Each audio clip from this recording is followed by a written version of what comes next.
Le guide du leader, tome 2, partie 3. Le lendemain, Jésus se rend en Galilée et il rencontra Philippe et lui dit, suis-moi. Jésus-Christ distribua ses noms aux vainqueurs dans la gloire. Ce sont des noms d'intimité secrète, non pas une approbation biblique qui, béni soit-il, appartiendra à nous, à tous les rachetés, mais ce sera la conscience de son approbation intime dans une relation secrète, que seul celui qui a vaincu peut comprendre, dont il jouit comme d'une part personnelle, que lui seul connaîtra à jamais. Amen. Amen. Amen. Un nom nouveau n'est pas nouveau, car Dieu change toujours les noms des nouveaux serviteurs. Jacob en Israël, il devient Israël, Genèse 32, 24 à 32. Cet ange est Jésus-Christ. Jacob demeura seul. Alors un homme lutta avec lui jusqu'au lever de l'aurore. Voyant qu'il ne le maîtrisait pas, cet homme le frappa à l'emboîture de la hanche. L'emboîture de la hanche de Jacob se démit pendant qu'il luttait avec lui. Il dit, laisse-moi aller car l'aurore se lève. Et Jacob répondit, je ne te laisserai point aller, que tu ne m'aies béni. Il lui dit, quel est ton nom? Et il répondit, Jacob. Il dit encore, ton nom ne sera plus Jacob, mais tu seras appelé Israël, car tu as lutté avec Dieu et avec des hommes et tu as été vainqueur. Jacob l'interrogea en disant, fais-moi, je t'ai pris connaître ton nom. Il répondit, pourquoi demandes-tu mon nom? Et il le bénit là. Seul Jésus-Christ peut faire les deux. Les anges et les archanges ne peuvent pas. Il change le nom de Jacob à Israël et il le bénit. Jacob appela ce lieu du nom de Péniel, car, dit-il, j'ai vu Dieu face à face et mon âme a été sauvée. Le soleil se levait lorsqu'il passa à Péniel. Jacob boitait de la hanche. C'est pourquoi jusqu'à ce jour, les enfants d'Israël ne mangent point le tendon qui est à l'emboîture de la hanche, car Dieu frappa Jacob à l'emboîture de la hanche au tendon. Daniel en Belchassar, le nom changé était une coutume ancienne retrouvée dans la Bible. Daniel 2, verset 26. Le roi prit la parole et dit à Daniel qu'on nommait Belchassar, es-tu capable de me faire connaître le songe que j'ai eu et son explication? Amen. Amen. Amen. Les deux témoins Apocalypse 3,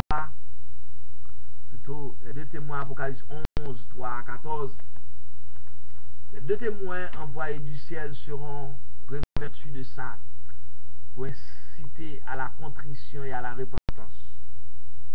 Quant aux 1260 jours, il correspond aux 42 mois pendant lesquels les nations fouleront au pied la ville sainte. Cette période rappelle les 3 ans et demi pendant lesquels le ciel est resté fermé au temps d'Élie. À ce moment-là, le jugement divin ne frappait qu'Israël. Au moment où les deux témoins prophétisèrent, ils atteindront le monde. Isaïe 37, 1 et 2, Daniel 9, 3, Jonas 3, 8, 1 roi 18, 1er, 1, Matthieu 11, 21, Luc 21, 24, Jacques 5, 17. Donc, bien aimé, Apocalypse 11, verset 4, 2 oliviers, 2 chandeliers, ces symboles apparaissent déjà en Zacharie 4, où le prophète a annoncé la venue des 2 oliviers. Littéralement, les 2 fils de l'huile, préfigurés alors par Josué le sacrificateur, Zorobabel le gouverneur. Ce sont les 2 loins qui se tiennent devant le Seigneur de toute la terre. Zacharie 4, 14, la parole de l'Éternel me fait adresser en ces mots. Les mains de Zorobabel ont fondé cette maison et ses mains l'achèvèrent. Et tu sauras que l'Éternel les armées m'a envoyés vers vous. Car ceux qui méprisaient le jour des faibles commencements se réjouit en voyant le niveau de la main de Zorobabel. Ces 7 yeux sont les yeux de l'Éternel qui parcourent toute la terre. pris la parole et je lui dis, que signifient ces deux oliviers à la droite du chandelier à sa gauche? Je pris une seconde fois la parole et je lui dis, que signifient les deux rameaux d'olivier qui sont près des deux conduits d'or, de que couleur? Il me répondit, ne sais-tu pas ce qu'ils signifient? Je dis, non, mon Seigneur. Et il dit, ce sont les deux oins qui se tiennent devant le Seigneur de toute la terre. Zacharie 4, 6 et 7. Pour Josué et Zorobabel, la puissance des Mèdes et des Perses se dressait devant eux comme une grande montagne. Ainsi en sera-t-il du système de l'Antéchrist au regard des deux témoins de l'Apocalypse. Le Seigneur les soutiendra et les encouragera, tout comme il le fit envers ses serviteurs d'autrefois. Ce n'est ni par la puissance ni par la force, mais c'est par mon esprit, dit l'Éternel des armées. Qui es-tu, grande montagne, devant Zorobabel? Tu seras aplani. Il posera la pierre principale. Donc, bien aimé, avant que Christ, cette pierre principale, ne devienne la pierre angulaire pour le royaume du monde, les deux témoins affronteront les adversaires comme il le fit Josué et Zorobabel en leur temps. Ils triompheront comme l'a prévu le psalmiste. Psaume 149, versets 5 à 9. Les fidèles triomphent dans la gloire, qu'ils poussent des cris de joie sur leur couche. Les louanges de Dieu soient dans leur bouche pour exercer la vengeance sur ces nations, pour châtier les peuples, pour lier les rois avec des entraves de fer, pour exécuter contre eux le jugement qui est écrit. C'est la gloire pour tous ces fidèles. Louez l'Éternel. Sur Zacharie 4, les deux oins se sont tenus devant le Seigneur de toute la terre.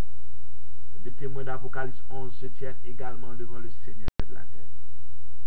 En son nom, ils prendront possession de la terre, qui juridiquement lui appartient depuis la croix, depuis le moment où le prince de ce monde a été jeté dehors. En Apocalypse 10, Jésus-Christ accomplit un geste symbolique, un ange puissant. Il pose la plante de ses pieds sur la mer et sur la terre et prend ainsi possession de la planète Terre. En Apocalypse 11, Jean mesure le temps, acte non moins symbolique car il prend ainsi possession au nom de Jésus-Christ d'un temple qui, après avoir servi de haut lieu, l'église écuménique au caractère tentaculaire sera purifié et peut-être démoli pour quand cet emplacement s'élève enfin un édifice digne d'ouvrir ses portes au roi des rois. Enfin, troisième acte, les deux témoins envoyés du ciel prendront possession du monde au nom du Seigneur de toute la terre, en prononçant devant tous une prophétie qui ne suscitera que haine et menace. Ce sera donc une époque d'offensive divine face à la révolte universelle des hommes. Les deux témoins qui sont-ils? Apocalypse 11, 5 et 6. Première interprétation, Enoch et Élie. Deuxième interprétation, Moïse et Élie. Se basant sur la déclaration de l'Épître aux Hébreux, et comme il est réservé aux hommes de mourir une seule fois, après quoi vient le jugement. Hébreux 9, 27. Divers exégètes ont assimilé les deux témoins d'Apocalypse 11 aux deux seuls croyants de l'Ancien Testament qui n'ont pas connu la mort, à savoir Enoch et Élie. Du fait de leur enlèvement dans le ciel, selon cette interprétation, Enoch et Élie devraient revenir sur terre un jour pour connaître le sort commun à tous les hommes, la mort. Faudrait-il alors, par souci de conformité au verset d'Hébreux 9, 27, que tous les croyants enlevés reviennent sur la terre pour y mourir? Comment serait-ce possible jusqu'au moment de leur rencontre avec Christ? Ils seront transformés en son image et recevront leur corps de résurrection. Genèse 5, 22 à 24. Enoch, après la naissance de Melchizedek, marcha avec Dieu 300 ans et il engendra des fils et des filles. Tous les jeunes d'Enoch, tous les jours d'Enoch furent de 365 ans. Enoch marcha avec Dieu, puis il ne fut plus parce que Dieu le prit. Enlèvement, prémisse 2 Rois 2, verset 9 à 11. Lorsqu'il eut passé, Élie dit à Élisée, demande ce que tu veux que je fasse pour toi, afin que je sois enlevé d'avec toi. Élisée répondit, il y est sur moi, te prie une double portion de ton esprit. Il dit, tu demandes une chose difficile. Si tu me vois pendant que je serai enlevé d'avec toi, cela t'arrivera ainsi, sinon cela n'arrivera pas. Il continue à marcher en parlant. Voici un char de feu, des chevaux de feu les séparèrent l'un de l'autre, et il y monta au ciel dans un tourbillon. Corinthiens 4, 15 à 17, Corinthiens 15, 42, 52 à 52, 1 Jean 3, verset 2. Bien-aimés, nous sommes maintenant enfants de Dieu, et ce que nous serons n'a pas encore été manifesté. Nous savons que lorsqu'il paraîtra, nous serons semblables à lui parce que nous le verrons tel qu'il est. Apocalypse 13, on a dit la bête qui monte de la mer, mer, peuple, nation. Apocalypse 13, 1 à 18, la bête qui monte de la terre, terre, terre promise, terre d'Israël, la nation juive, arbre, la nature. L'Antéchrist est le faux prophète. Lisez Daniel 2, Daniel 7, Apocalypse 13. La Trinité satanique, grand dragon rouge, père du mensonge, Apocalypse 12, 3 et 4, Jean 8, 44. Fils de la perdition, Apocalypse 13, 1 à 10, Deutéronome 2, 3 et 4. L'esprit de l'erreur, Apocalypse 13, 11 à 18, 1 Jean 4, verset 6. Dieu s'exprime en trois personnes, en imitation de cette Trinité divine. Satan a créé sa propre trinité de nature infernale. Notre Seigneur Jésus-Christ a incarné en sa personne les trois ministères fondamentaux de l'Ancien Testament: prophète, Deutéronome 18, 15 à 19, sacrificateur, Hébreux 4, 9 à 16, roi, Apocalypse 11, verset 15, Apocalypse 19, 15 et 16. Jésus-Christ a été prophète lors de sa première venue. Il est maintenant sacrificateur dans la gloire. Il sera roi sur toute la terre à son retour. Accomplissement des prophéties de Daniel 2, Daniel 7 et Apocalypse 13. Daniel 2, tête d'or. Daniel 7, lion. Interprétation, empire Babylone. Daniel 2, poitrine d'argent. Daniel 7, ours. Interprétation, empire des Mèdes et des Perses.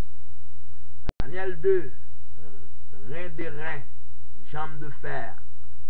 Daniel 7, léopard, empire. Interprétation grecque d'Alexandre, empire grec d'Alexandre. Daniel 2, et d'argile. Daniel 7, monstre. Interprétation, empire romain. Deux bêtes. Bête, première bête qui monte de la mer, Apocalypse 13, 1 à 10. Deuxième bête, ou le faux prophète qui monte de la terre, Apocalypse 13, 11 à 18. Il importe de faire en ce quatrième animal décrit par Daniel et la bête, Apocalypse 13, 1 à 10. Daniel 7, verset 7, un animal à 10 cornes, une petite corne. Apocalypse 13, une bête à 10 cornes, verset 1. Daniel 7, verset 8, qui a une bouche qui parle avec arrogance. Apocalypse 13, verset 5, qui a une bouche qui profère des paroles arrogantes et des blasphèmes. Daniel 7, verset 25, qui injure le Très-Haut. Apocalypse 13, verset 6, qui blasphème contre Dieu. Daniel 7, verset 21, qui fait la guerre au sein du Très-Haut. Apocalypse 13, verset 7, qui fait la guerre au sein des 20.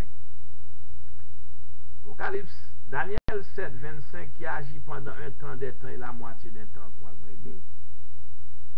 Apocalypse 13, verset 7, qui a le pouvoir d'agir pendant 42 mois, 3 ans et demi. La bête qui monte de la terre, le nombre 6, 6, 6. La bête revêt 3 aspects particuliers. Apocalypse 13, 7, et que personne ne puisse acheter ni vendre. Avoir la marque de la bête, la marque de la bête, le nom de la bête ou le nombre de son nom. La marque de la bête, le nom de la bête, le nombre de son nom, 6, 6, 6. Le signe distinctif de la bête quel qu'il soit, sera imprimé soit sur la main droite, soit sur le front, pas nécessairement sur les deux. Apocalypse 13, 16 et 17, Apocalypse 14, verset 9, Apocalypse 16, verset 2, Apocalypse 19, verset 20, Apocalypse 20, verset 4. Numérologie, étude des nombres. 3, le nombre de Dieu. 6 est le nombre de l'homme. 7 est celui de la perfection divine. L'homme a été créé le 6e jour. Dieu a décrété que l'homme travaille 6 jours. Pharaon prit 600 chars d'élite pour poursuivre Israël. Goliath, le héros des Philistins, mesurait 6 coudées, brandissait une lance de 600 cycles de fer. Un autre géant d'entre les Philistins avait 6 doigts à chaque main et à chaque pied. Il fallait monter les 6 degrés pour accéder au trône de Salomon. Ce roi Salomon fit des boucliers de 600 cycles d'or. Sur son règne, Salomon, un char venant d'Égypte, valait 600 cycles d'argent. 666 talents d'or arrivaient chaque année à Jérusalem. La grande statue érigée par Nebuchadnezzar et offerte à l'adoration des foules, 60 coudées de haut et 6 coudées de large. Le nombre 6 est celui de l'homme. Il souligne ses limitations et son insuffisance. Par contraste, le nombre 7 est celui de Dieu, qui témoigne de la perfection et l'absolu de sa nature. Dans sa folie téméraire, il réussira jusqu'à se proclamer Dieu sans jamais quitter sa condition de Dieu, sans jamais y parvenir. Satan élèvera l'homme au fait de sa puissance, puisqu'il lui sera donné d'usurper pour un temps ce trône terrestre de Christ. De toute évidence, nonobstant la spéculation autour du nombre 666, l'Antéchrist prétendra pouvoir accéder à la toute-puissance au moment où le faux prophète, lui ayant ouvert les portes du temple de Dieu, il voudra se proclamer Dieu. Et cette suprême et blasphématoire audace précipitera la vengeance de Dieu. Apocalypse 14 nous ramène au ciel sa présence. Genèse 17, 1 à 8, Israélien 2, 4 et 5. Adversaire qui s'élève au-dessus de tout ce qu'on appelle Dieu, de ce qu'on adore. Il va jusqu'à s'asseoir dans le temple de Dieu, se proclamant lui-même Dieu. Souvenez-vous pas que je vous disais ces choses lorsque j'étais encore chez vous. Amen. Amen. Amen. La bête qui monte de la terre, deuxième bête, le faux prophète. Apocalypse 13, 11 à 18. Origine de l'antéchrist et du faux prophète. Apocalypse 13 décrit successivement une bête qui monte de la mer et une deuxième bête qui monte de la terre. Le symbolisme biblique. La mer représente les peuples, les nations. La terre évoque la terre promise, postérité terrestre d'Abraham, le peuple juif.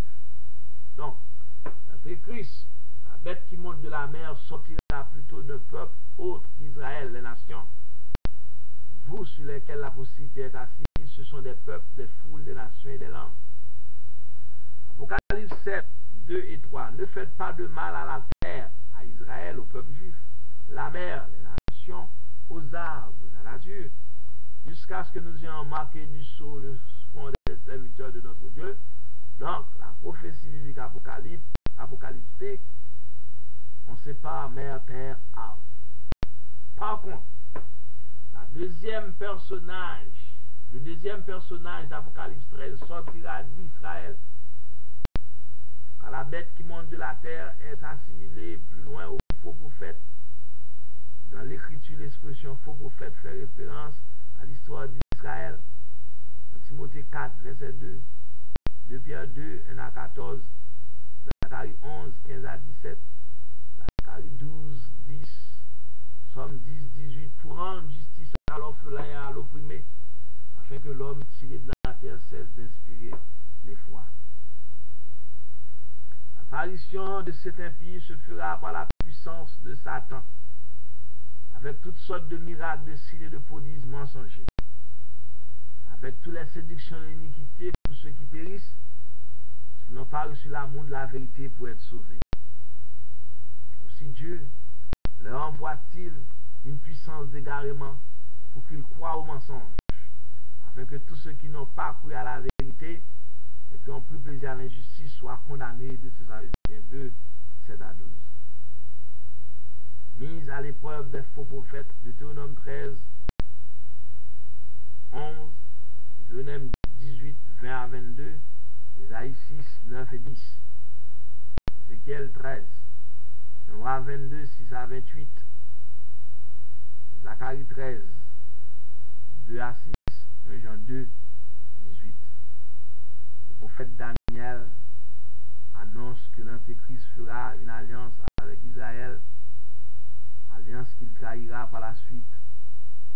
Il faudrait probablement un personnage extérieur au peuple juif pour traiter alliance avec lui. Donc l'Antéchrist ne sera pas juif. L'Écriture n'existe pas qu'il le soit. Daniel 9, 27, il fera une solide alliance avec plusieurs pour une semaine. Au milieu de la semaine, il fera cesser le sacrifice et l'offrande. Le dévastateur commettra les choses les plus abominables jusqu'à ce que la ruine qui est résolue fonde sur le dévastateur.